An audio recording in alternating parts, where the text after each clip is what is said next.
sur les vous allez réagir jusqu'au bout. Donc, j'ai dit, c'est l'histoire qui se répète. Donc, il y a ces parties, ça c'est la saison, n'est-ce pas, de la recherche des faveurs. Vous l'avez indiqué tout à l'heure, il y a certains qui ont obtenu des postes de ministre, certains sont PCA. Alors, tout le monde, ça a aiguisé les appétits. Maintenant, ils étaient à 20, aujourd'hui, ils sont à 32 ou 34, je ne sais pas. Chacun espère que il va avoir des faveurs. Donc, c'est ça le but. Que personne ne vous dise qu'il est là pour soutenir un jeune comme lui. Dans un pays où la majorité, 75% des Camerounais ont moins de 25 ans. Qu'ils nous disent que un monsieur de 93 ans, c'est lui, celui qui se cristallise notre avenir. Mais c'est une insulte à l'intelligence des Camerounais. Donc moi, je pense que nous sommes actuellement à une période charnière de notre histoire. Nous pensons que 2025 devait voir quand même une transition générationnelle. Malheureusement, on a vu tout ce qui s'est passé au niveau du Conseil constitutionnel pour évacuer certains candidats dont on voit qu'ils sont très populaires. Je veux dire que... Qui n'était pas aussi de la transition générationnelle. Il nous a dit des mensonges. Il nous dit que tout le peuple camerounais est derrière M. Biya. Monsieur, quand vous êtes quand même sur un plateau, dites la vérité aux gens. Vous voulez dire que les foules qui suivent le Cabral Libi et les autres partis ne sont pas des Camerounais? C'est le populisme, monsieur. On sème le vote, on récolte la Monsieur, laissez-moi parler. Ils sont des Camerounais, oui ou non? C'est le populisme. Plus vous dites que tous... Merci, Soumsila. Allez-y, monsieur Benou. Vous dites que tous suivent M. Biya. C'est un mensonge. Il ne faut pas venir mentir comme ça devant les gens. Donc, les Camerounais, actuellement, ont envie d'un nouveau souffle. Et vous avez parlé de la démocratie. Je crois que la démocratie a pour pôle principal l'alternance. Il ne peut pas avoir démocratie. Mais également le respect des choix et des opinions des autres. Absolument. Citez-moi une démocratie parmi les démocraties comme nous connaissons, que ce soit ici en Afrique, le Sénégal, le Ghana, où quelqu'un a fait plus de 20 ans. Ça n'existe pas. Le Dieu peut pas venir qui veut. C'est ce qu'il a répondu. On connaît comment le pouvoir se gère au Cameroun, dans tous les pays d'Afrique centrale qu'on connaît. Est-ce que Bongo n'a jamais perdu une élection? Est-ce que Yadema a perdu une élection? Est-ce que Compaoré a perdu une élection? Ils ont le même système de fonction. Tant qu'ils sont là, vous ne pouvez pas les battre. On le sait. Sauf même Yaya Jammeh, même Yaya Jammeh, ils veulent vous voter que tant qu'ils sont là, ils vont pas. Même Yaya Jammeh en Gambie qui a fait semblant d'accepter la victoire de Denis Sassou Nguesso aussi avait perdu. Non, Denis Sassou Nguesso avait, il y avait une conférence nationale qui a mis en place des institutions démocratiques. C'est sur la base de ces élections qu'on a battu. Mais ici, au Cameroun, qu'on ne peut pas gagner. Ici, moi, je suis le président de l'UDC. Votre candidat dirige une plateforme pour la réforme du système électoral. Je vous rappelle que Macky Sall, en 12 années au Sénégal, a réformé le système électoral 2 fois parce que les partis ont demandé. Donc, pour celui qui écoute, n'est-ce pas, la classe politique, il a accédé à cela. C'est pour ça que vous voyez que les élections au Sénégal, le vainqueur félicite le vaincu. C'est qu'il y a des années-lumière de ce qui se passe au Cameroun. Mais parce que vous ne voulez pas féliciter le vainqueur. Mais parce qu'il gagne par les manières, les méthodes qui ne sont pas démocratiques. Ça, c'est vous avez toujours aux élections. Ça veut dire que vous conseillez à votre candidat de retirer sa candidature. Nous sommes actuellement à une période où tout le monde cherchait les faveurs. Ça, c'est clair. En tout cas, y compris vous. Non, moi j'ai dit tout le monde. C'est la notion de tout le monde, vous l'avez combattu ici. Non, je ne dis pas tout le monde. Quand j'ai dit tout le monde, c'est peut-être un terme. Les gens qui veulent avoir des postes. Moi, j'ai fait un débat et M. Showalters avec quelqu'un dans une station de radio qui nous a clairement dit qu'ils étaient membres du G20 et qu'à la fin, chacun a émargé pour 3 millions. On sait comment ça se passe. Donc, ne venez pas nous faire croire ici que vous êtes tellement amoureux du président Biya. Moi, je n'ai jamais émargé. Hein. Donc, c'est cela. C'est les intérêts personnels, ceux dont vous avez parlé. Donc, il ne sert à rien le G20, c'est pour servir les intérêts de ceux qui Absolument. Il n'y a aucun autre agenda pour le G20. C'est le positionnement. C'est le positionnement, c'est les recherches des intérêts personnels. Vous ne pouvez pas nous dire. Il y a quelque chose qui fait l'actualité en ce moment. Pour quitter de la ville de Douala, sortie est ou sortie ouest, vous passez 14 heures du temps. Et ça, c'est le travail du G20. Et vous pensez que quelqu'un qui est responsable de cette situation, on doit continuer à lui donner la confiance du peuple. Ça veut dire que vous vous moquez de vous-même, mon cher. Donc, monsieur Sow, je pense que si vous êtes honnête, les Camerounais vous suivent, vous ne pouvez pas dire que le peuple camerounais suit ce régime. C'est une autocratie. En tous les cas, on verra les résultats le 12 octobre. Dr Joe Walters, dans la science politique maintenant, le G20, il sert à quoi?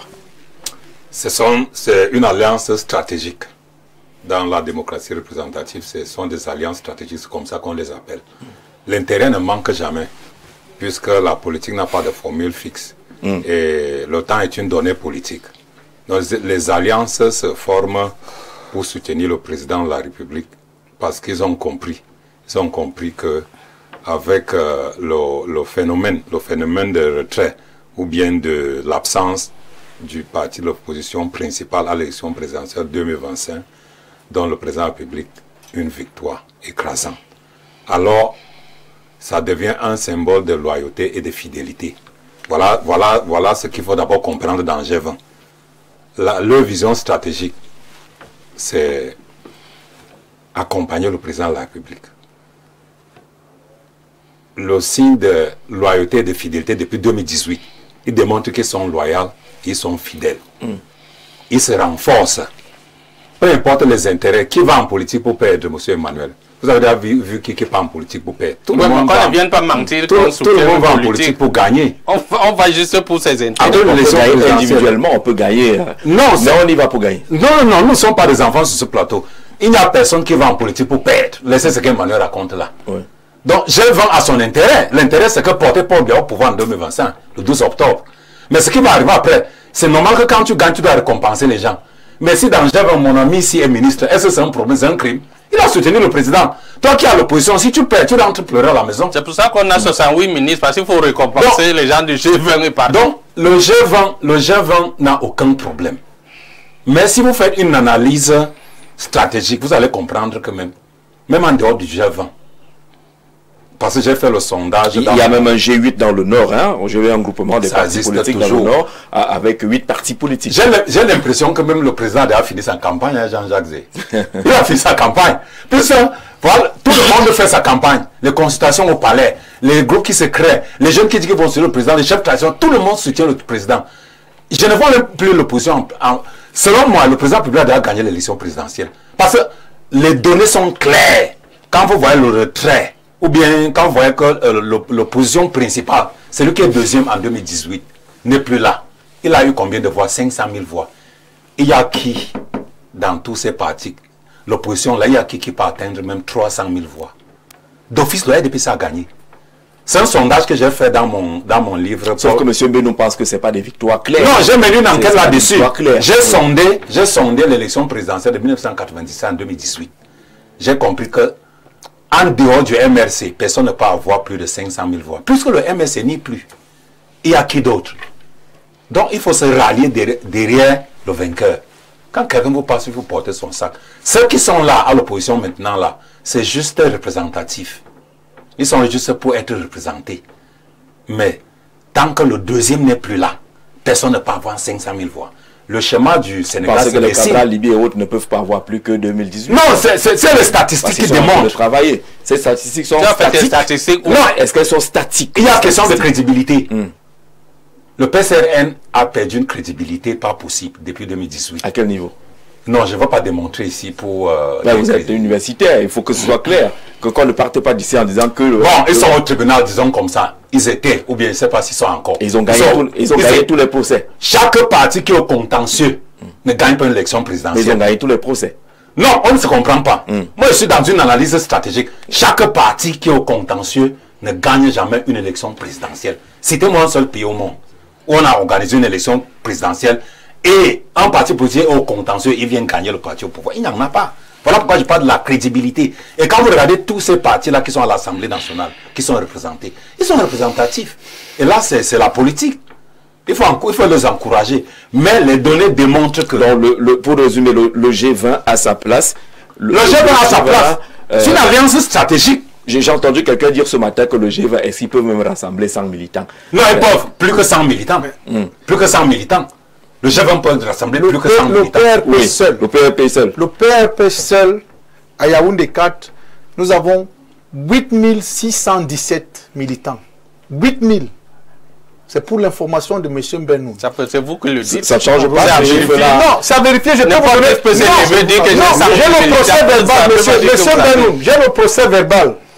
Où est-ce que j'ai signé et le représentant des partis politiques du RDPC a signé. D'accord. Nous avons 8617 voix. Je n'avais pas fini. Voilà. Non, lui, je ne veux pas les gens. Oui, c'était pour éclairer que si le PRP à Yaoundé 4 a 8617 voix, ça veut dire conseiller. D'accord. Donc ceux qui pensent que le PRP, le G20 c'est rien, le G20 c'est rien. C'est un seul conseiller. C'est un faux débat. C'est un faux débat. C'est un faux débat. Donc sur le plan comptable, avec le G20, il est possible que le président Biya gagne quelques voix. Ce n'est pas qu'il est possible. On a vu en 2018. Le G20 c'est un symbole de loyauté et de fidélité. Ils se sont renforcés. Le débat des individus dans le G20, c'est un débat du quartier, ça n'a pas vraiment lieu d'être. D'accord. Oui, et pour finir enfin, peut-être je parlerai plus, si vous voulez prendre mon temps de parole. Vous allez parler. Moi, je suis dans une analyse démonstrative. Au Sénégal, Thiam ne sera pas à l'élection présidentielle de Côte d'Ivoire. Tidiane Thiam, Gbagbo, Blé Goudé, ils ne seront pas là. Ouattara a gagné d'office. Si vous transportez le même schéma au Cameroun, Biya a gagné d'office. D'accord. G20 vient là pour montrer à Biya que nous sommes avec loyal et fidèle. Moi, on se connaissait pas. Moi, j'ai parlé de ce que vous faites là-bas. Moi, on ne se connaissait pas. Merci. Voilà. Jean de Dieu Vouna, sur cette question, à quoi sert le G20? Vous avez l'impression, le docteur Cho pense que c'est important sur le plan stratégique, même sur le plan comptable, c'est important, c'est le symbole de la loyauté, de la fidélité, et que le G20 a bien sa place. Ok, bon, moi je voudrais d'abord dire quelque chose. Hein. J'entends beaucoup de gens parler d'expérience. Écoutez, l'expérience ne rime pas avec compétence, hein. Il faut le souligner. Et il faut pas aussi savoir, il faut aussi souligner que le manque d'expérience n'est pas synonyme d'incompétence. On peut ne pas avoir d'expérience, mais être compétent. Et en politique, c'est difficile au Cameroun d'acquérir l'expérience, parce que même quand vous demandez l'emploi, on va vous demander 10 ans d'expérience. Justement, donc je voudrais prier ceux qui d'en face de nous cesser de nous rabâcher les oreilles avec des questions d'expérience. L'expérience n'est pas synonyme de compétence. Nous voulons des leaders compétents, nous voulons des hommes politiques compétents. Et être jeune en politique ne veut pas dire qu'on ne peut pas être compétent à la tête d'un État. Il faut cesser de faire ce genre de déclaration. Maintenant, pour revenir à votre question, vous me demandez à quoi c'est le G20. J'ai en face de moi un représentant du G20. Je l'ai écouté pendant pratiquement 10 minutes. Je n'ai rien suivi. Il n'a pas. Et la dernière question, vous lui avez demandé à quoi c'est le G20. Jusque-là, il n'a pas dit. Je n'ai qu'entendu le président Biya. Vous savez, lorsqu'on a un peu étudié les politiques de gouvernance, on sait que lorsqu'en politique, un groupe de partis doit pouvoir représenter soit un programme de gouvernance, une idéologie, un projet politique, même s'il est en alliance avec un autre. Et en substance, à l'écoute de ce monsieur en face, le président de je ne sais quel parti, je me suis rendu compte que... Le président du Parti républicain du peuple, le PRP. Oui, je me rends compte que le G20 est une coquille vide sur le plan idéologique. Okay. Je me reprends. C'est une coquille vide. Voyez-vous, ça m'a... Non, permettez-moi, moi je ne suis pas ici pour faire dans la flagornerie.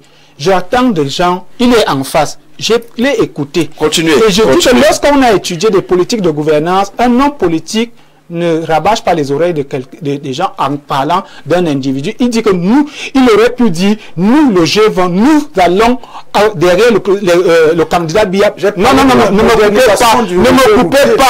me coupez pas, monsieur. C'est ça un projet politique. Laissez-moi parler, monsieur.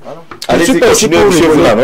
J'étais de disant que... C'est la causerie du Justement, j'étais de disant que lorsqu'on va derrière un candidat, on parle de ce qu'on propose. Et depuis que je suis là, je n'entends rien.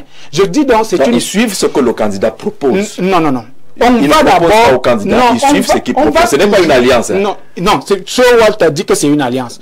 Et c'est pour cela que vous savez que c'est pas une alliance. Moi, je sais que je sors d'où avec. Je ne suis pas avec eux. Il n'y a pas d'alliance. J'attends qu'ils me disent que va se constituer. Non, justement, voilà, oui, vous m'informez. Je te dis que ça me renvoie à une image biblique. Lorsque le peuple d'Israël sort d'Égypte, et le peuple ne sort pas seul. Il y a une catégorie de personnes qu'on appelle des ramassis. Donc des ramassis qui n'appartiennent pas au peuple. Voilà, donc nous avons là. On ne va pas utiliser les gros mots. C'est pas un gros mot. Non, on va pas utiliser c'est une image. Oui, on va pas utiliser les mauvaises oui, bon, on va pas utiliser les mauvaises je voudrais donc dire que nous avons donc là un rassemblement de partis Sakodo qui sont sans idéologie, ni projet politique, aucune proposition en substance, parce qu'actuellement, la jeunesse et le peuple profond écoutent et attendent des groupes de pression. Je ne sais pas s'ils sont un think tank, s'ils sont un syndicat, je ne sais pas exactement. Depuis qu'il a parlé là. Donc je me rends compte que c'est un groupe de prébandiers qui va s'aligner derrière un candidat déjà, qu'on le sait, qui a un pourcentage de gagner. Et pour eux... On a une action, un tour, hein, c'est-à-dire que oui. Même une voix importante, même une voix peut compter. J'ai dit c'est des partis Sakodo. On est d'accord là-dessus. Oui, c'est des partis Sakodo qui n'ont aucun ancrage territorial. Ils n'ont pas d'ancrage. Ils n'ont pas. Le siège de son parti, c'est où? Non, il faut qu'on... Nous sommes dans... On va rester dans l'analyse. Hein, justement, je suis dans l'analyse. Justement, nous avons là des partis Sakodo qui sont en train de s'aligner derrière pas même le RDPC, le candidat Biya. Oui. Et je ne suis même pas sûr que les gens du RDPC sont contents. Parce qu'il y a plusieurs RDPC. Pas derrière le RDPC. Oui. Derrière le candidat. Je dis que c'est du RDPC qui attendent depuis longtemps à la touche là. Ils ne sont certainement pas contents parce qu'ils viennent embrouiller le jeu politique. Mais tout de même, comme en politique, c'est la seule science où on peut te prendre les ténèbres et les présenter comme la lumière. Voilà donc on peut nous prendre un groupe qui n'est ni un groupe de pression, ni un groupe de proposition, parce qu'il y a eu quand même un candidat, il y a longtemps, il a dit qu'il est de l'opposition, il est opposant de proposition. Ils ne sont même pas là pour proposer. C'est-à-dire, je croyais qu'ils allaient nous dire, nous proposons ceci, lorsque au candidat Biya, rien. C'est une coquille vide. Mais cela peut servir, parce que il faut voir en face, nous avons, je l'appelle toujours le maître des horloges. Donc en politique, on peut prendre les ténèbres et en faire la lumière, sans qu'elle ne soit la lumière. Et cela profite bien au candidat du RDPC. Pourquoi? Parce que avec ce groupe-là, il est capable de jouer en sa faveur pour preuve au niveau des enjeux territoriaux. Par exemple, on a un ministre qui, au niveau de sa région, pèse aujourd'hui d'un poids et profite pour faire ombrage à certains leaders politiques de l'opposition dans cette région-là. Dans ce sens-là que cela profite, parce qu'on ne peut pas dire... On est en politique. On est en politique, oui, justement, c'est pour ça que je ressens l'aspect. Oui, je ressens dans l'aspect. Le profit ici, au regard d'un analyste comme moi, c'est le maître des horloges qui va en profiter. Parce qu'il va choisir 2-3 personnes, comme il a fait la dernière fois, pour qu'ils essayent de jouer, de faire de l'ombre à ceux de l'opposition. Nous avons là des gens, un ramassis de personnes. Certains sont des frustrés, certains sont des essoufflés, certains sont fatigués, certains... En fait, d'autres ont échoué et ils se sont dit, bon, mettons-nous ensemble, accueillons tout le monde qui peut venir sans idéologie, rien à proposer et on va se vendre au président Biya. Et le président Biya va en profiter. Il va en profiter comment? Il va en profiter comme toujours, comme tout bon stratège. Il va utiliser... Le premier gain d'abord électoral, non? Oui. Non, avant d'arriver au récompense. Non, à leur niveau... Avant d'arriver... Non, à leur niveau, ce n'est pas au niveau... ce n'est pas l'élection. Ce n'est pas le vote. À leur niveau, c'est... Mais il y a le vote. Non, à leur niveau, là, le jeune va n'aime pas le vote. Ils ne perdent rien. Rien sur l'échiquier politique actuellement, sur le plan de la question du vote. Ils ne pèsent pas, même pas 1%. Là où ils sont là. même qu'ils soient même 100, ils ne pèsent pas 1% du vote. Il y a des partis politiques supposément bien connus qui n'ont même pas eu 1%. Non, justement, cela va profiter aux candidats du RDPC, dans ce sens que on va choisir certains qui sont quand même influents dans leur localité. On va les... Il y en a quand même qui sont influents. Il y a quand même qui sont influents, qui peuvent faire de l'ombre à des opposants. Ceux qui ne sont rien, parce que sur le plan stratégique, on va redistribuer les cadres. Dans certaines localités où peut-être il y a des têtes qui se lèvent, on va positionner certains pour faire de l'ombre et pour les utiliser pendant quelques années, comme un certain est en train d'être utilisé aujourd'hui pour peser dans sa localité. Vous avez vu, lorsque un qui était apprécié du peuple n'a pas eu de prébans, il s'est retiré. Il s'est retiré parce que c'est des prébandiers. Ils ne proposent rien. Ils n'apportent rien. Ils n'ont pas d'électorat. Qu'est-ce qu'ils ont? Ils vont seulement servir à faire de l'ombre à l'opposition. Il faut qu'on se comprenne bien, Jean de Dieu. Vous nous dites en même temps qu'il y en a qui sont un peu influents dans leurs différentes localités. Oui. En même temps, ils n'ont pas d'électorat. Non, influents en tant qu'élite. Oui. Pas en tant que politique. En tant qu'élite, non, en tant qu'élite. Oui, c'est un poids. Pas au niveau de l'électorat. Mais au niveau influent en tant que non, l'élite n'est forcément pas une élite n'est forcément pas influente au niveau de l'électorat. Quand il s'agit de, on peut être élite intellectuelle comme élite influente, je veux pas dire influente. Il faut rester sur le qualificatif. Showalter est sûrement une élite dans sa localité parce qu'il est un universitaire. Mais s'il demande aux gens de voter, ils ne vont pas voter. Quoi qu'il chante le nom de comment vous le dites de façon non, il ne peut pas influer dans sa localité. D'accord, on va avancer. Donc, moi je dis clairement que c'est une coquille vide, mais qui va servir, dont le coquillage va servir à meubler la stratégie de répartition des cartes du candidat Paul Biya. Donc il est utile. Utile finalement. Oui, c'est bon, je vais lui répondre. Oui, il a dit que si je demande aux gens, chez moi, afin dans le département de Boye-Région Nord, est-ce que les gens votent Paul Biya ne vont pas voter. Je vais vous surprendre après le 12 octobre. Je vais vous envoyer avec les résultats. Je vais vous envoyer les résultats des gens qui ont voté Paul Biya. Parce que je les ai demandé de voter. On a tout ce qui se passe. Je vais publier la liste. Comment hein? Vous verrez. Merci docteur. Vous verrez, chez moi, le maire c'est RDPC, le maire de ma ville.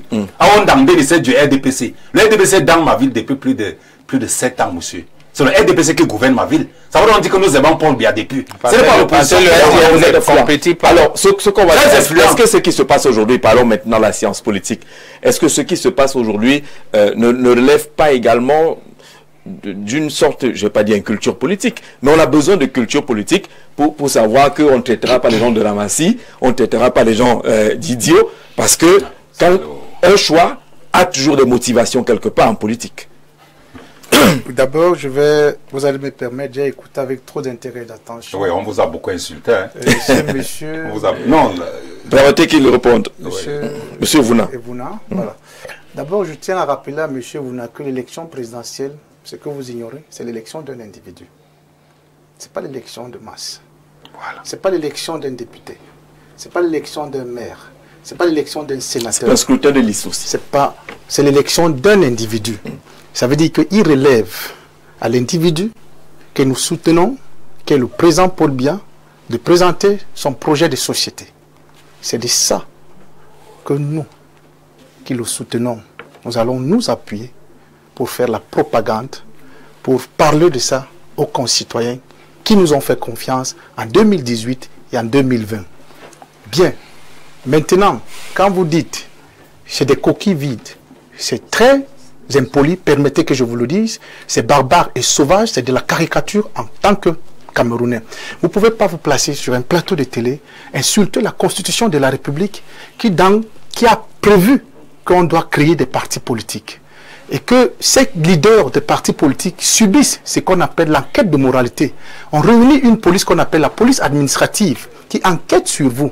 Et que vous venez ici qualifier des gens de coquilles vides.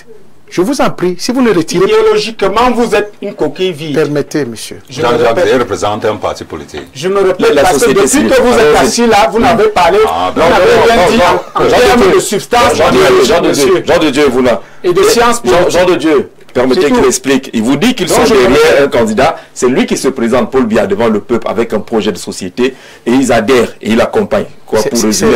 C'est difficile quand on parle aux Camerounais. Parce que les Camerounais, comme eux, ce qu'ils ont, c'est les donneurs de leçons qu'eux-mêmes ne respectent pas et qu'eux-mêmes ne comprennent pas.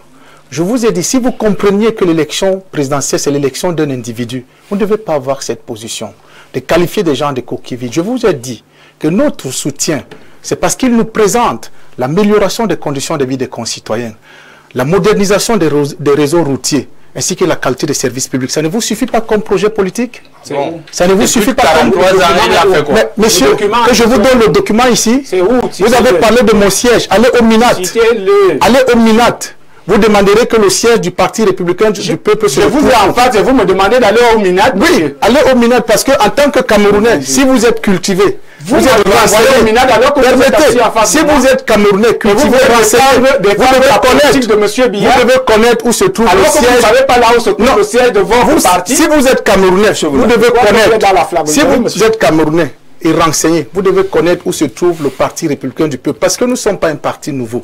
Nous avons été à l'élection présidentielle candidat déclarée en 2018. Nous avons été à l'élection municipale en 2020. Donc il ne faut pas venir ici dire de n'importe quoi aux Camerounais. C'est pédagogique les débats télévisés. Les gens qui vont pas aux élections. Maintenant, nous sommes sortis de là avec un pourcentage considérable qui nous permet de bénéficier des subventions de l'État. Vous ne pouvez pas dire d'un parti politique qui est mangé dans le budget public, qui n'a pas de projet de société. C'est malsain. Vous avez l'opportunité de... Je ne manque pas, monsieur. Je ne manque pas. Je ne manque pas. Retournons le débat.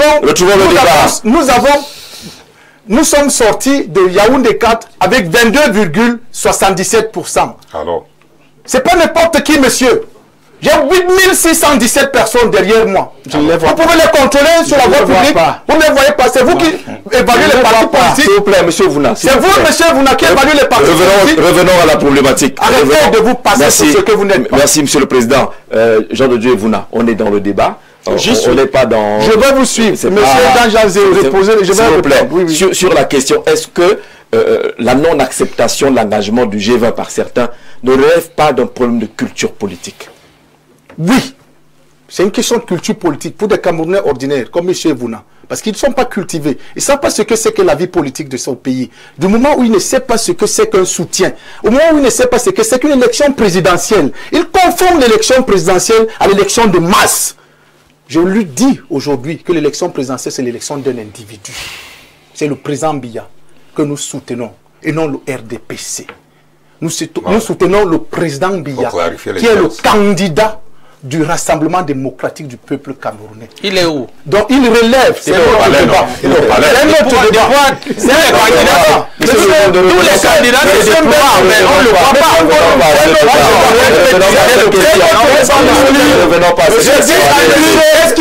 Je dis à monsieur le G20 au candidat Biya. Qu'est-ce qu'il lit le G20 au candidat Biya? C'est pas vous le modérateur. C'est pas vous le modérateur. Chuter sur la question de la culture politique pour des gens comme M. Evouna.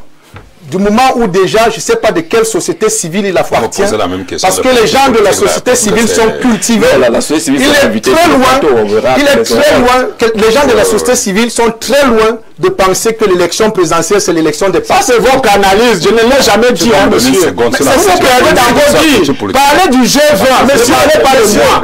Le G20, le G20, c'est qu'est-ce qu'il vous dit? Monsieur Vouna, vous ne pouvez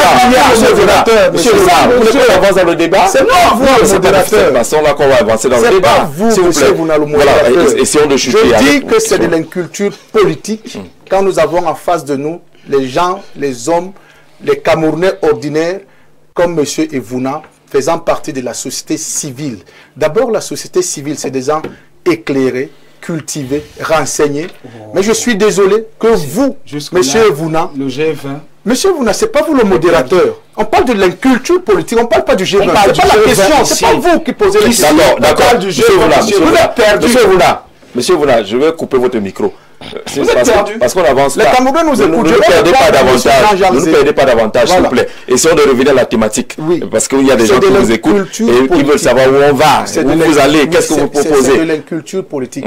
Parce que le G20, c'est l'association des partis politiques légalisés par l'État du Cameroun qui pense que l'élection présidentielle est l'élection d'un individu.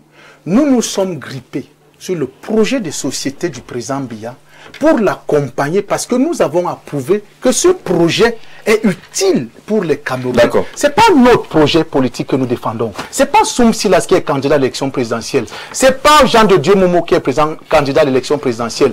Ce n'est pas Dr Renaud qui est candidat à l'élection présidentielle. C'est le président Biya qui est candidat à l'élection présidentielle. C'est à lui de proposer le programme de société aux Camerounais et que nous, Camerounais ordinaires, nous soutenons. D'abord, le changement ne vient pas du leader que le président Biya est, mais des hommes ordinaires. Et les hommes ordinaires, là, c'est nous, le G20. D'accord. Sur la question de la culture politique, l'universitaire Cho Walters, est-ce qu'on n'a pas l'impression que le débat enfle, le soutien du G20 au candidat Biya semble déranger, peut-être parce qu'on n'a pas envie de vivre une véritable culture démocratique? Non, le problème de culture démocratique, c'est plutôt, il faut interroger plutôt l'opposition, parce que quand vous suivez ce que les opposants disent sur les plateaux de télévision, parce que vous êtes recalé, vous ne pouvez pas appeler un président criminel, vous ne pouvez pas appeler la candidature d'un président qualifié de bidon, parce que simplement vous êtes recalé à l'élection présidentielle. C'est de l'inculture politique. Puisque nous sommes à l'ère du débat. La politique maintenant, c'est le débat. Ce n'est pas les injures, ce n'est pas les insultes. Argument contre argument, avec démonstration. Un homme politique n'insulte pas un autre. Vous dépassez l'autre avec l'idéologie, vous démontrez. Bon, j'ai 20 culture l'agitation des hommes. Oui, donc c'est notre, je dis que notre culture à nous-mêmes au Cameroun, c'est des injures, des insultes sur les plateaux. Ça vraiment, ce n'est pas, c'est le débat. Nous sommes à l'ère du débat. Regardez un peu les États-Unis ailleurs, même ici à côté. Même le Sénégal. Même le Sénégal, c'est le débat, ce n'est pas les injures. Bon, la culture politique, l'ensemble des valeurs, des règles traditionnelles ou bien modernes, civilisées, définies au sein de la classe politique au Cameroun, je ne vois pas. Je ne vois pas. Je ne vois pas ça. Mais du côté du parti au pouvoir, on peut dire oui, mais du côté de l'opposition, on ne voit pas. Puisqu'ils sont là plutôt pour attaquer les individus. Mais on dira certains dans l'opposition. On en connaît qui sont suffisamment modérés, pondérés, même si après... Mais ceux qui sont visibles... Même si après on les insulte, on dit... Non, ceux qui sont visibles... On dit qu'ils sont acquis à une autre... Ceux qui sont visibles sont même plus rebelles. Oui, il y a des disciplinés. Dans l'opposition, il y a des disciplinés. Mais la majorité de ceux qui influencent le pouvoir sont des rebelles. Ils tiennent des propos terribles, des propos terroristes. Quand vous dites à un chef d'État que vous insultez l'âge d'un chef de l'État, est-ce que c'est ça l'argument politique? L'âge d'un chef d'État n'est pas l'argument politique. La longévité au pouvoir n'est pas l'argument politique. L'argument politique, c'est les urnes. C'est ça, nous devons... nous sommes à l'époque de se battre pour combattre aux urnes. Pas l'insulte, pas l'injure. Vraiment, j'ai l'impression que les opposants au Cameroun, ils ont transformé la culture politique à une haine contre un seul individu qui est le président Paul Biya. Ça, c'est ma lecture. Hein. Je peux me tromper. Parce que je suis aussi, je les écoute aussi. Parce que l'opposition lui-même a un autre problème. Tous sont les fils et les petits-fils de Biya. Là, vous êtes en train de dire, de parler un peu comme Célestin Djamène, qui dit qu'il vaut mieux supporter l'original, Paul Biya, que je vous mets à défi. Les autres sont des photocopies, que quelque part, ils ont tout mangé un peu dans la mer. Djamène a raison. La différence entre moi et Djamène, c'est que je suis un universitaire qui a fait une analyse là-dessus, qui a mené une enquête. C'était moi un seul opposant qui est représenté. Je vous dirais qui il est à Biya. En fait, on a quoi? On a des leaders des classes politiques qui est représenté dans une démocratie représentative. Celui qui influençait Biya n'est plus à l'élection présidentielle. Il s'appelle Maurice Kamto. Le reste là, même lui-même, c'est un petit-fils de Biya. Il avait dit en 2004 que il soutiendrait toujours bien. Dans le choix entre l'original et les photocopies. Vous non, tous là sont les fils et les petits-fils. D'accord. Oui. Bonsoir, grand soir. Je suis toujours à Yaoundé. D'accord. Merci de nous indiquer votre fidélité. Où est la question? Nous devons passer aussi à la politique de l'ascension inverse, puisque ces partis politiques d'opposition d'alternance n'ont pratiquement aucun projet convaincant de gouvernance et de développement du Cameroun. Il faut également les sanctionner en leur refusant d'accéder au pouvoir. Ainsi, ils chercheront à convaincre par leur réalisation que par sophisme. Donc le G20 a raison. C'est Bawa Bouba depuis la ville de Maroua qui pense que le G20 a raison et que le G20 a toute sa place. Alors que dit M. Abou Agil du côté de l'EPABA, c'est l'école pratique d'agriculture du côté d'Ambam. Bonsoir à tous. Pour M. Soum, voici les présidents inexpérimentés en politique. En Ukraine, Zelensky était acteur et humoriste. En Mozambique, Daniel Chapo était ancien gouverneur. Au Guatemala, Jimmy Morales était acteur et humoriste. Au Bénin, Yahi Boni était un gestionnaire inconnu. On n'achète pas l'expérience, on ne naît pas avec l'expérience. Joe Walters est un versatile et très instable dans ses positions. Le plateau de ce soir n'est pas très édifiant. Gilles Bertrand Agba, ça veut dire que vous négligez même votre propre contribution à ce mais Zelensky a plongé l'Ukraine dans une guerre sans merci. Alors, qu'est-ce qu'on dit?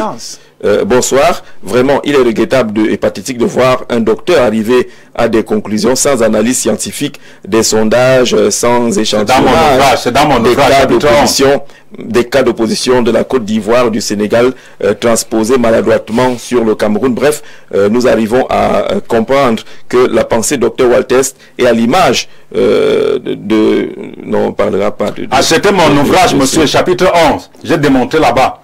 Paul Biya, le magistère de l'émergence. Commandez une copie. Alors, j'ai mal entendu que jeune quand j'écoute Joe Walters et le président du PRP, le G20 est simplement un groupuscule d'hommes sans aucune idéologie politique qui ont décidé de lécher les bottes du régime RDPC dans l'espoir d'être cooptés quelque part et manger à leur faim. Oui, manger à leur faim car ils ont faim. C'est Sadou Amadou depuis Ngaoundal, c'est dans la Damawa et Jean de Dieu Momo du G20 en 2018. Voilà. Bonsoir le plateau. Le représentant du G20 sur le plateau est incohérent. Il dit nous soutenons le président Biya et non le RDPC. Oui, c'est ce qu'il est en train de dire. Faut pas David depuis Ngousso.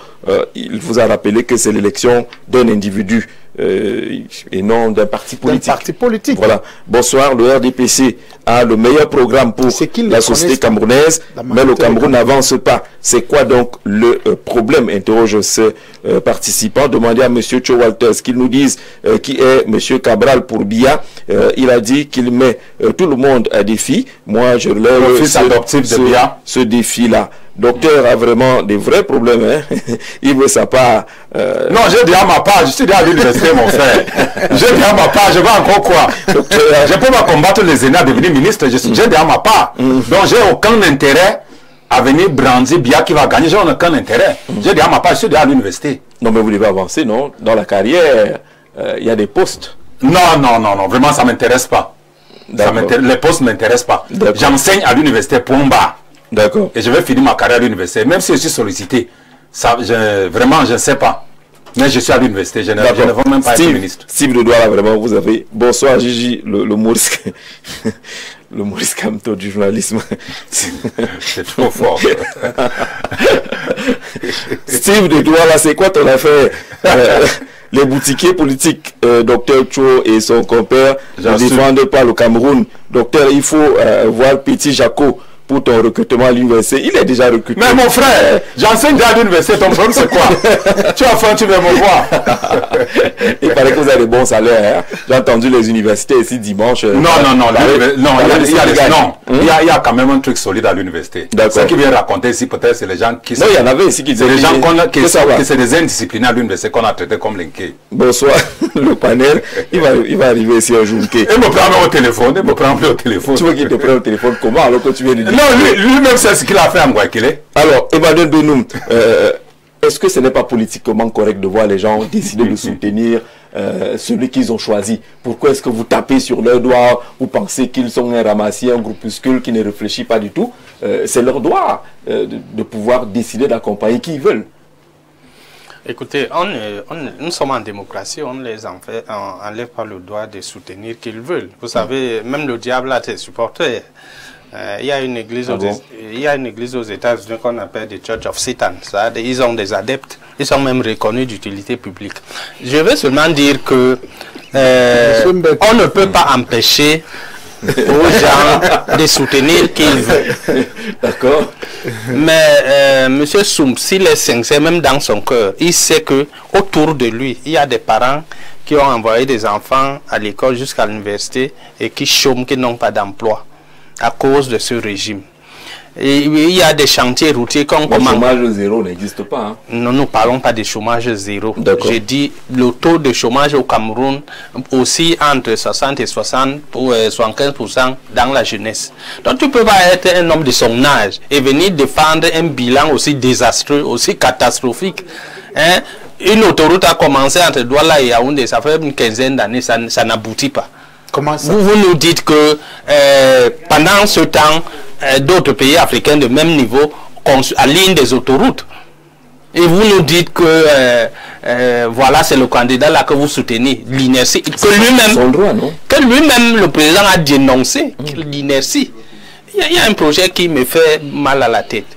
Vous savez que depuis une douzaine d'années, la Banque mondiale a donné près de 120 milliards au Cameroun pour la mobilité urbaine, pour créer, c'est pas le tramway, en tout cas, une société de transport urbain moderne. Depuis ce temps-là, 12 ans, c'est pas mis en œuvre. Tout simplement à cause des chevauchements. Je demande le bilan de ce régime. Vous dites quoi? Pendant ce temps, les Camerounais peuvent mettre 3 heures du temps sous le soleil parce qu'ils veulent aller au travail. On peut multiplier les exemples comme ça. Les inondations à l'extrême nord. Et on vous dit que ouais, l'extrême nord est la fille aînée du renouveau. On peut. C'est pas possible. Vous avez vu l'autre jour, même pendant la campagne de 2018, j'ai vu des gens du Sud empêcher au secrétaire national à la communication de RDP en pleine nuit de traverser. Parce qu'ils n'ont pas de route. Et vous voyez des gens apparemment sains de corps et d'esprit et qui viennent soutenir un régime qui a mis le pays dans la... Je ne prononce pas ce mot-là. Donc moi, je dis que ils sont libres de soutenir qui ils veulent. Mais ne pas venir défendre vraiment l'indéfendable. Non, ils ont le droit de défendre. Venez avec les contre-arguments. Venez avec les contre-arguments. Mais ne leur refusez pas le droit de défendre leur position. Je vous ai dit que même le diable a ses défenseurs. D'accord. J'ai dit que les Camerounais ont déjà... Quel Camerounais? Vous avez refusé que lui parle des Camerounais. Non, j'ai dit les Camerounais de manière générale ont déjà une culture politique. Les débats que vous animez ici tous les jours, tous les dimanches dans les télévisions, inculquent au Cameroun la culture politique. Donc il ne faut pas prendre les Camerounais pour des gens incultes qui ne connaissent pas. Si vous prenez un micro maintenant, vous descendez ici à votre carrefour, il faut là. Vous interrogez 10 Camerounais, il n'y a pas 2 que vont vous dire qu'ils soutiennent le RDPC. Et il vous dit que... Vous pouvez pas trouver 10. Non, et tout ça n'existe pas. On n'a pas les statistiques, monsieur. Mais nous suivons les émissions interactives dans les médias tous les jours. Non, vraiment. Il y a des émissions que les Camerounais parlent, nous suivons. N'entrons pas dans ces débats. Vous sentez que sur 10 appels, il y a au moins 8 qui vous disent que les choses ne marchent pas. Donc il y avait appel l'élection. Et vous entendez quand même. Donc il y avait appel l'élection. Des illuminés qui viennent nous dire que bon, tout va bien. Nous sommes dans un pays de cocagne. Donc il y avait appel l'élection. Je ne suis pas dans la science infuse. Nous, on vous dit que tout le monde dit que c'est pas bon. Une élection, normalement, écoutez, va gagner. Quand quelqu'un dit qu'il va gagner, dans le contexte camerounais, ça veut dire qu'il compte soit sur la tricherie, sur la fraude. Non. Il ne peut pas compter sur le bilan pour gagner. Alors, l'UDC ne va pas gagner, c'est ça? Je ne suis pas là pour dire que... Non, attendez. Mais nous sommes pas de dire que notre candidat va gagner. L'UDC est dans une démarche d'une candidature consensuelle. Je ne te dis pas que l'UDC en tant que... Non, la candidate de l'UDC est connue. Madame, je te dis, je suis secrétaire national à la communication de l'UDC. Donc, ce que je vous dis, je le puisse dans mon parti. À quel moment? Ça veut dire que elle n'est pas candidate. Qu'est-ce que ça veut dire? Payer les cautions veut dire qu'on ne peut pas s'allier. Non, ça c'est... Vous raisonnez comme... Ce souci-là, peut-être que l'autre nous dit que... On a vu en 2018... On a vu en 2018, à Kérémouna, à 3 jours de l'élection, s'allier à Maurice Kamto. Il n'avait pas payé sa caution. Qu'est-ce que vous racontez là? Vous parlez de culture politique, vous n'en avez pas vous. On ressent que Mme Damjoua n'est pas candidate. Je vous ai dit que nous sommes dans une démarche, d'une candidature consensuelle. Et si c'est la démarche de... Oui. Nous ne sommes pas là pour dire que c'est tel ou c'est tel. Pourquoi vous ne dites pas? Vous n'avez pas confiance en vous. Et vous voulez nous empêcher de dire que notre candidat va gagner? Écoutez, nous savons, vous avez dit que nous sommes dans une élection à un tour. Oui. Il ne faut pas être stupide pour penser qu'on a fait des élections depuis plusieurs années. On a vu ce qui s'est passé. Vous savez que dans ce pays, on est capable de déclarer quelqu'un qui a gagné, qu'il a perdu. Vous n'avez pas vu ça en 92? Je n'ai pas vu ça. Bon, vous étiez très petit. Non, mais j'ai vu le président de la Cour suprême dire que... reste encore sur ce qui le président de la Cour suprême de l'époque, moi j'avais près de 30 ans. Oui. Il disait que je vois des irrégularités, je vois des fraudes, mais je ne peux pas trancher. Il n'a pas dit ça.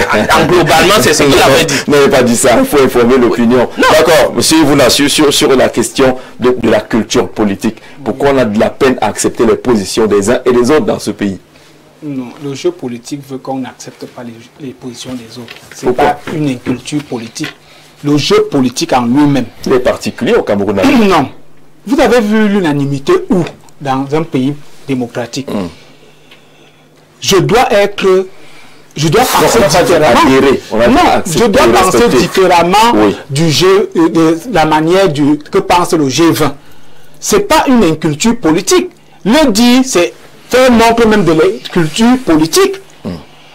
C'est justement ça, c'est-à-dire refuser que je dise que ce groupe de partis politiques ne propose rien. Parce que je vais vous dire quelque chose. Lorsqu'on va s'aligner derrière un candidat à la présidentielle, et quand on est sur un plateau de télévision, on nous démontre que les idées que promeut ce candidat et nos idées, notre idéologie, nous avons vu que ça coïncide à tel niveau. Mais c'est pour ça que... Non, laissez-moi, vous m'avez traité d'inculte politique. Moi, je vous dis comment est-ce que ça se passe. C'est-à-dire que, peu importe le parti dit que, comme notre idéologie, c'est tel. Nous sommes peut-être pour la rupture avec le franc CFA et que le candidat Biya est pour cette rupture, nous avons pris notre idéologie et assimilé cela avec ce qu'il propose. Je suis en train de dire que... comme motif.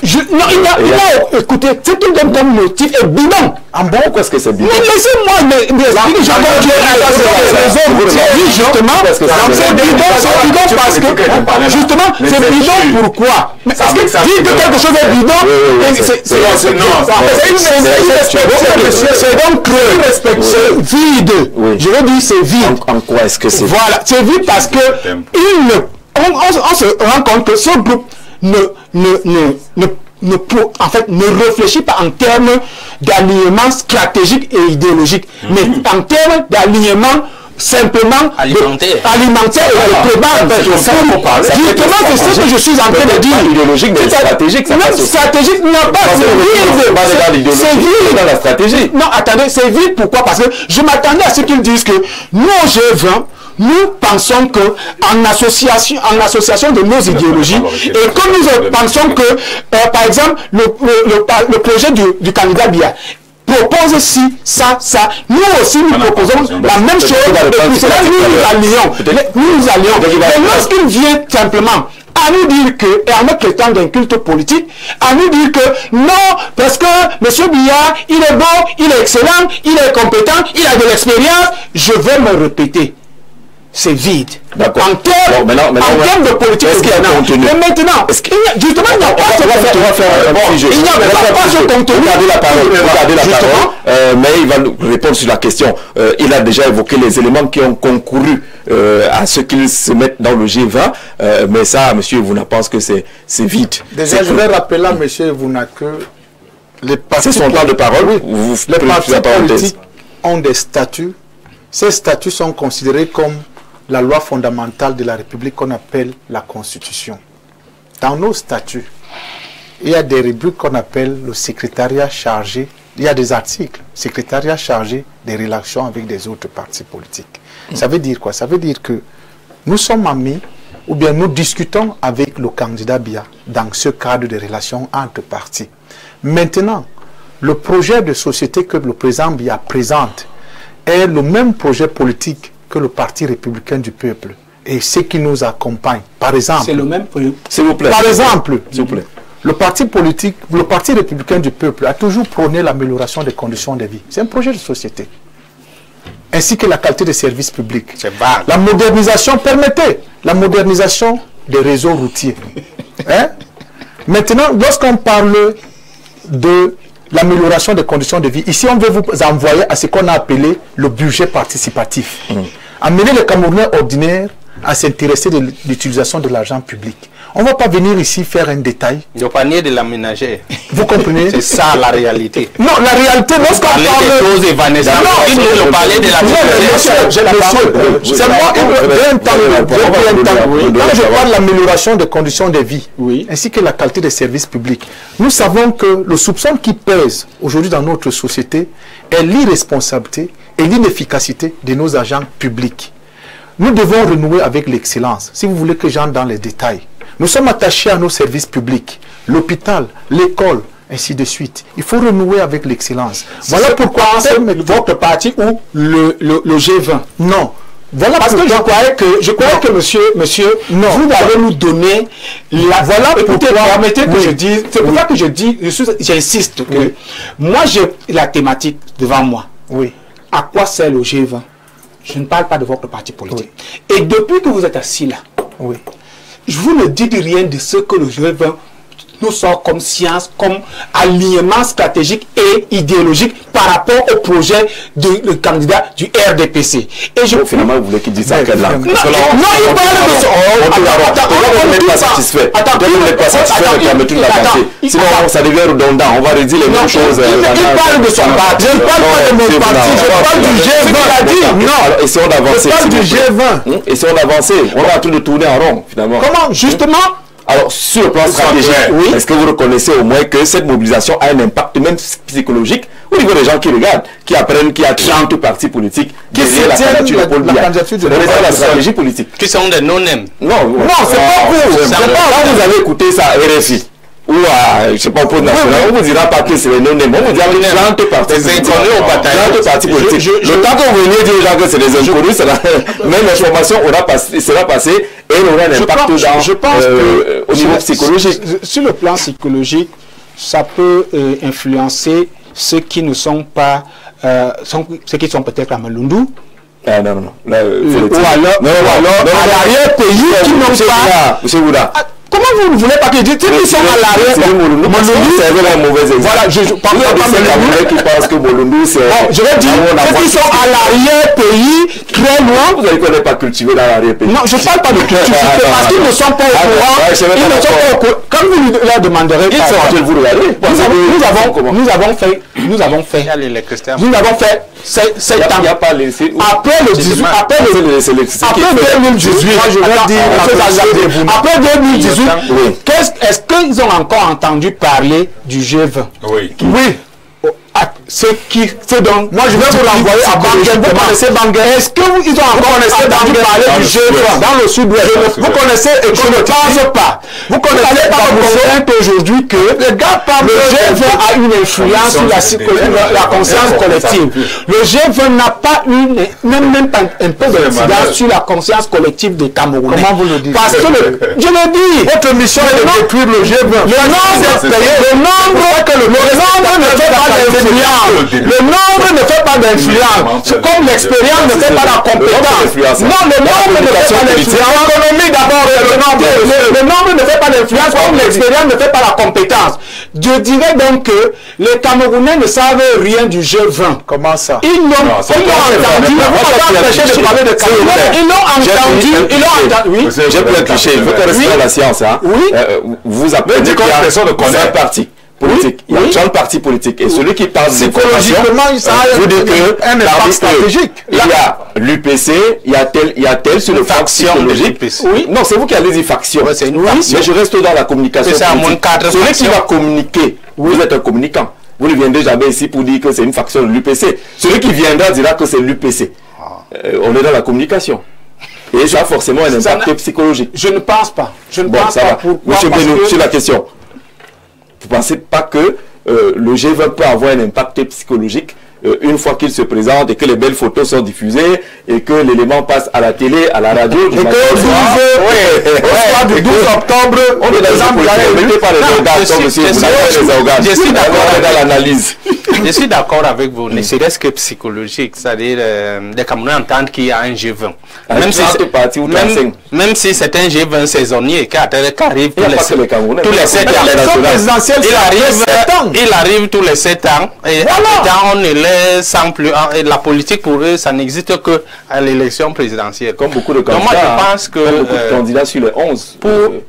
Pour être vraiment sérieux, le G20 n'a aucune influence. Et c'est les Camerounais qui sont cultivés politiquement. Ils savent que c'est un groupe de gens qui ont pour tube digestif, n'est-ce pas, le leitmotiv. Ce n'est pas la politique en tant que telle. Parce que même comme M. Soum parle, comme il parle là, il ne peut pas nous dire que son parti, voilà ce qu'il a gagné en termes d'élus, voilà son impact sur la société. Et tous les partis qui composent le G20. Je vous dis, c'est lui qui autorise les partis. Vous savez qu'il y a des partis qui ont introduit des dossiers là depuis, on ne les donne pas l'autorisation. Hein? C'est moi qui autorise les partis. Non, je dis c'est lui, celle de Luminat. Allez le demander. Je ne dis pas à vous. Moi, je connais des leaders qui ont introduit des dossiers pour créer un parti et qui sont recalés systématiquement. Mais vous, parce qu'on sait qu'à la saison des élections, on aura besoin de dire qu'on a 30 partis qui soutiennent le président. Ce n'est pas un parti nouveau. Depuis 2017, le PRP existe depuis 2017. Oui, ben, peut-être ça. Il a toujours participé à l'élection. Et j'étais candidat déclaré en 2018. J'ai dit ces derniers temps, il y a au moins une quarantaine de partis qui ont été légalisés et plus. Qui ne font pas partie du G20. Donc, pourtant, il y a des dossiers de certains partis qui sont récalés. Donc, moi, je pense qu'on le fait à dessein. On sait pourquoi on le fait. Vous êtes comme on ne pouvait pas penser qu'un pays comme le Cameroun, qui a à peine 30 millions d'habitants, doit avoir 300 combien de partis. La France en a 226. Mais la France a 60 millions d'habitants. Vous comparez la France au Cameroun. Pourquoi? Nous, on a 30. On a à peine 30 millions, on a 300. Non. Non, les partis politiques sont créés à dessein pour chambouler le jeu politique. Donc, combien d'entre elles? Beaucoup de Camerounais qui même les dernières élections qui ont eu lieu là. Combien de ces partis sont ça peut servir à rassembler 100 partis politiques derrière le jeu. Mais bien sûr. Mais le gouvernement encourage cela. Ça peut servir à rassembler 100 partis. Oui, il encourage cela. Quand c'est les partis satellites qui peuvent aider à dire qu'ils sont 100 qui soutiennent le RDPC, il est partant. On est d'accord que le gouvernement vient par le pistolet, à la maison, qui va créer le parti politique. Quand il y a des élections, vous voyez, aucun de ces partis nous on est en 2020. Ne sort avec un élu. Il y a au moins 300 qui n'ont pas d'élu. Il n'y a que quelques 15 partis qui ont des élus. Alors que lui, voilà. Bonsoir. Bonsoir. Non. On dira pas ça. C'est un communicant. Voilà, tu peux chercher les alliés. Chercher les alliés. Le plateau, vous appelez les uns les autres. Ils ne vont pas venir vous soutenir. Le RDPC va jouer les janvier. Alors, bonsoir, grand modérateur. Je vous aime tellement pour votre travail. Maintenant, sur le débat de la présidentielle 2025 et le G20, moi je dirais que l'opposition au Cameroun, c'est de la blague et il doit arrêter d'aboyer pour rien. Ils ne connaissent rien de la politique. Félicitations au G20 pour l'initiative, car c'est aussi ça la politique. Le problème du Cameroun, ce sont les Camerounais et non Paul Biya. Les Camerounais sont à l'origine de leur situation. Le président Biya a pensé le Cameroun et a libéralisé les choses pour que chaque Camerounais soit acteur du développement du pays. Si chacun faisait son travail et rien que son travail, on ne questionnerait pas la politique du président. Le Cameroun est égoïste. le Camerounais est égoïste, on peut être opposant et impacter positivement le développement de son pays. Bonsoir à vous. Demandez, vous deux panélistes qui demandent le bilan du RDPC là. Est-ce que le Cameroun a sa souveraineté monétaire? C'est avec le franc CFA que le Cameroun doit se développer, ou bien c'est avec l'aide du FMI de 120 milliards de francs CFA que le Cameroun doit se développer? Jean Gassien qui envoie son message. Bonsoir Jean-Jacques, ainsi qu'à tout ton panel. Merci d'organiser des programmes comme celui-ci qui mettent à nu l'inculture politique de certains. Chacun se reconnaîtra. Le Cameroun n'est certes pas un paradis et non plus un enfer. Il n'y a que ceux qui choisissent de faire preuve de myopie pour refuser de voir les avancées de l'homme du 6 novembre 82. Ceux-là doivent savoir qu'en démocratie, on n'impose pas. On débat sur les arguments et on laisse les électeurs décider dans les urnes, qui est clair. Alors, bonsoir le panel. Le président de ce parti qui supporte le RDPC veut sa part. Comme Momo, il n'aura rien. Ce sont... il a un premier sonore. Monsieur Jean-Jean, j'ai écrit ça. Mais je peux applaudir aussi. Moi, j'en ai déjà, je roule en GL, 450. Je n'ai pas faim. Je n'ai pas faim. Bonsoir, avant l'élection présidentielle, n'a pas faim. Voilà, lui me connaît les plaisirs. Même avant l'élection présidentielle, je viens de l'Afrique du Sud. Je n'ai pas faim. Entre deux avions, n'a pas faim. Oui, oui. C'est quoi ton... Non, on se connaît. Aujourd'hui. Tu as dit que tu ne le connaissais pas. S'il vous plaît. Non, je n'ai jamais. Tu as dit que tu l'as jamais rencontré. Vous avez les mêmes idées. Il a parlé du G20. Non, mais je parle du G20. Un ou deux messages. Bonsoir à vous, ces messieurs qui sont là pour nous convaincre d'une concomitance entre ce que nous a déjà proposé le RDPC jusqu'ici et eux, le G20. Je leur dirais d'arrêter de rabaisser leurs intellectuels ainsi devant le peuple camerounais. Nous ne parlons plus d'un programme politique ici ou des valeurs portées par un parti ou un individu. Nous parlons du concret. Le RDPC a eu le temps de mettre en œuvre leur programme et compétences. Il est surfait d'oser encore aujourd'hui de baser sur les soi-disant textes pour relier. C'est un peu long et puis l'UDC fait partie des fruits de 43 ans. N'oubliez pas ça. On a vu l'essentiel. Bonsoir à vous, Info TV. Le Cameroun a déjà 70 ans d'indépendance. Quel est le bilan du parti au pouvoir? Je tiens à dire que c'est de la rigolade. Merci. Je crois que le parti au pouvoir viendra défendre le bilan le mois venu. On parle du G20. Bonsoir, Jean-Jacques Zé. Le G20, c'est autre chose qu'un groupe de vendeurs d'illusions. Moi, je ne veux pas leur faire ce plaisir de les qualifier.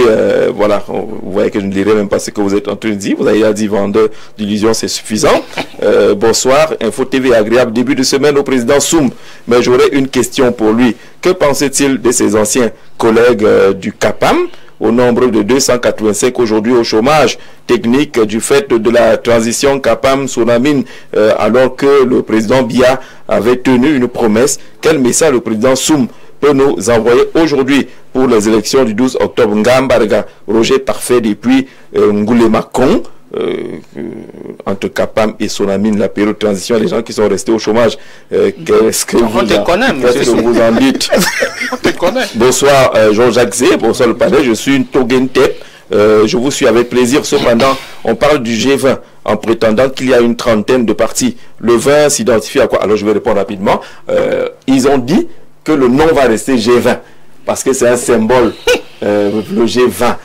Même s'il y a 30 parties. C'est un label. Voilà, le label G20. Merci beaucoup, M. Benou. Et les gens de Dieu Momo a dit que certains ont transformé G20 en G20.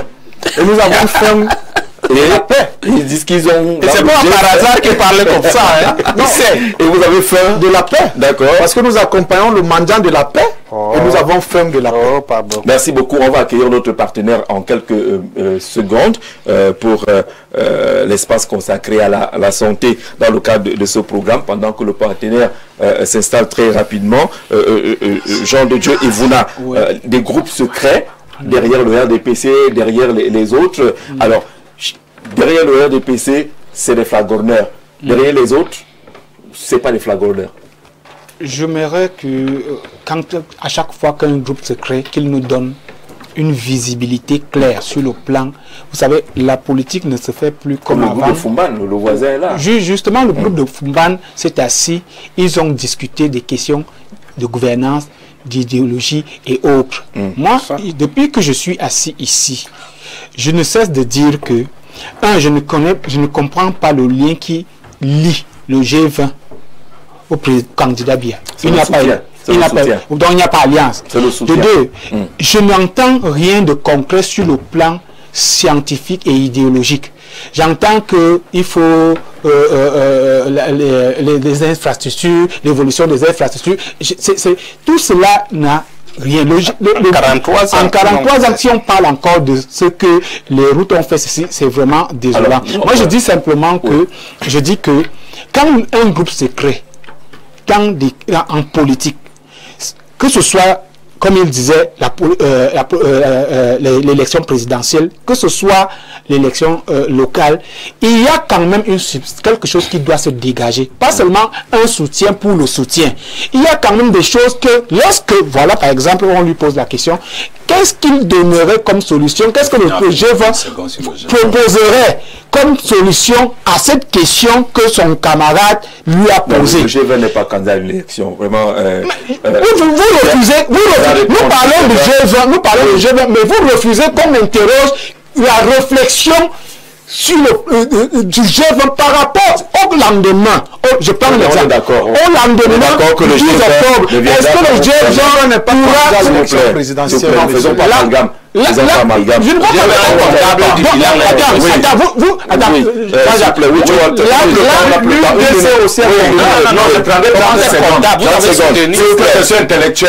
le G20 est un instrument. Ne confondez pas le G20 en économie. Ils sont comptables du bilan. Laissez-moi parler. Je suis un intellectuel. Le G20 est un instrument stratégique et vitrine communicationnelle face au candidat du RDPC, Paul Biya. Donc, c'est un instrument. Il y a la communication. Il y a des choses concrètes. Pour affumer les gens. Merci, bienvenue. Merci de nous parler de plantes de vie et de santé. C'est moi qui suis content d'être là encore cet après-midi pour parler de santé à base des plantes médicinales, à base des plantes naturelles.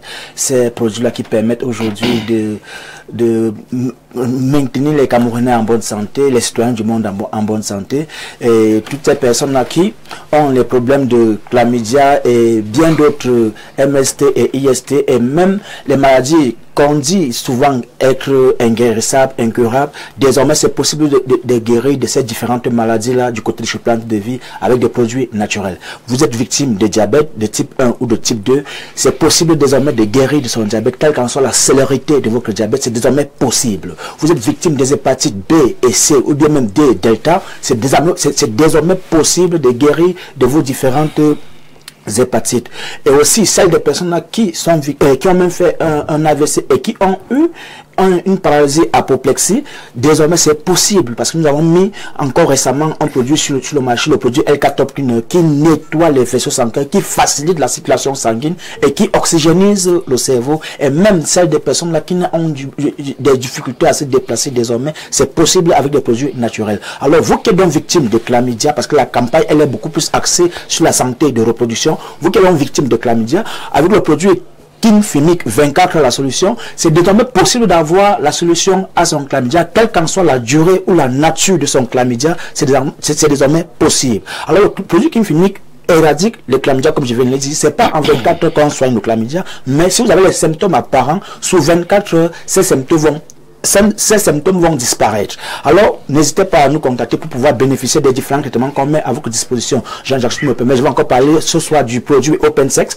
Ce produit-là qui permet donc aujourd'hui d'augmenter la taille et le volume de l'appareil génital de manière naturelle pour ces hommes-là qui ont des micro-engins. Oui, c'est désormais possible. Et vous le savez d'ailleurs désormais avec le produit OpenSex qui a la capacité d'augmenter en volume et en taille, quelle qu'en soit la dimension que vous avez besoin d'avoir et quelle qu'en soit la grosseur même que vous avez besoin d'avoir. Et c'est un produit qui est sans effet secondaire, 100% naturel, parce qu'il y a beaucoup de personnes qui ont peur que non, si ça prend en volume, est-ce qu'ils auront encore une érection normale, est-ce qu'ils auront encore une bonne érection? On vous répond ce soir oui, c'est désormais possible et vous allez même davantage avoir plus d'appétit sexuel et plus de virilité. Mais le produit open sex ne traite pas la faiblesse sexuelle, encore moins l'éjaculation précoce. Si vous avez une dame victime de faiblesse sexuelle, bien d'éjaculation précoce, nous avons le produit le King Tapé Tapé qui vient résoudre tous ces différents problèmes liés à votre sexualité. Et vous les hommes qui vous levez le matin sans être debout, sachez que c'est désormais un problème, bien c'est un problème